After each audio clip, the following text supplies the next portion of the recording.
मराठे यायलाच लागलेत।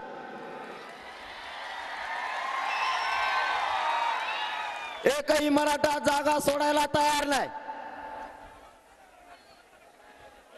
मराठ्यांना हवंय आता त्याच्या लेकराचं आरक्षण म्हणजे मराठा आरक्षणच।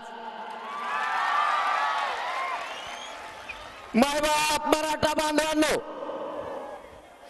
आपल्याला डाग लावला गेलाय। हे मागचे बंद करता कर तुम्ही।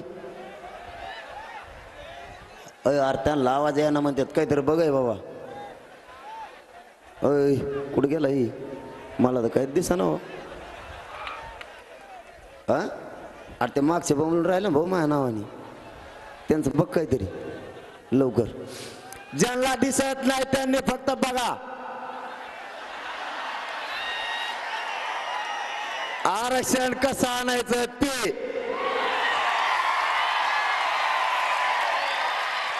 आणि हे मराठे कसे आरक्षण आणते तुम्ही नुसतं बघा म्हणा। आता ज्यांना आवाज येत नाही ना, ज्यांना तुम्हाला दिसत नाही नका दिसून देऊ, आवाज येत असेल ना मग फजिती करायचं मागायत का तुम्ही? मग आवाज कसं काय येणार त्यांना? नाही म्हणते ते काय खोटं बोलते।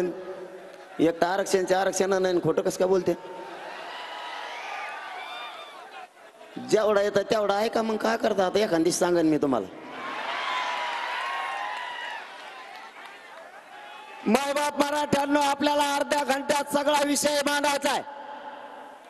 कोणीही आपली जागा सोडू नका। आणि जागा सोडणारा बीड जिल्ह्यातला मराठा अजिबात नाही। आपल्याला डाग लावला गेला।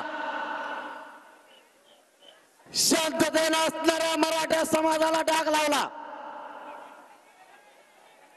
कोणी म्हणतं आमचे घर जाळले, कोणी म्हणतं आमचं हॉटेल जाळलं। आमच्यावर खोटा डाग लावलाय।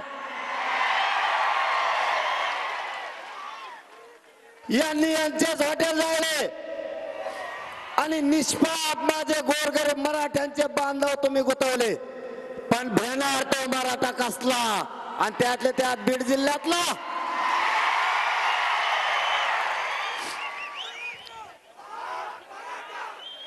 जर मराठ्यांना काही करायचं असतं तर सरकारला आज माझी विनंती आहे। यार खाली बसा रे, बुळबुळ। तुम्हाला आरक्षण भेटलं काय गड्या? नोंदी निघाल्या काय? नका घ्या ना आवाज, इकडचा येतोय ते आम्ही सगळेजण मिळून सांगू तुम्हाला काय करायचे ते। आम्ही तुम्हाला काही इथं ठेवणार आहेत का काय? तुम्हाला सांगू कानात काय आहे त्या?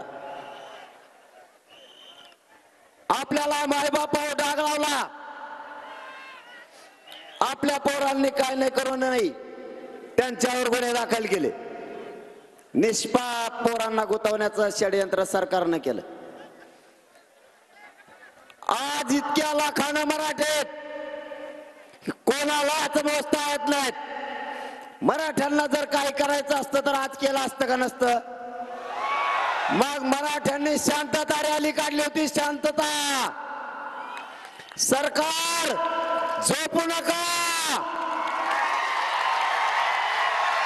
मराठ्यांनी शांतता रॅली काढली होती। मराठ्यांना राज्यात शांतता हवी। करोडोच्या लाखोच्या संख्येने आज मराठा एकत्र आलाय।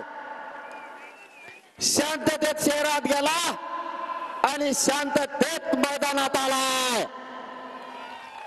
विनाकारण त्याला डाग लावू नका। आणि हाच मराठा या राज्याला शांतीचा संदेश देण्यासाठी लाखोच्या संख्येने एकत्र येऊन शांतता रॅली केली। हे कधीच कोणाची जाळपोळ नाही करू शकत। हे कधीच कोणाच्या घरावर नाही जाऊ शकत। यांचे येणीच फोडिले रे, हे लंगुत आमच्या गोरगरिबात नाव घेतले यांना।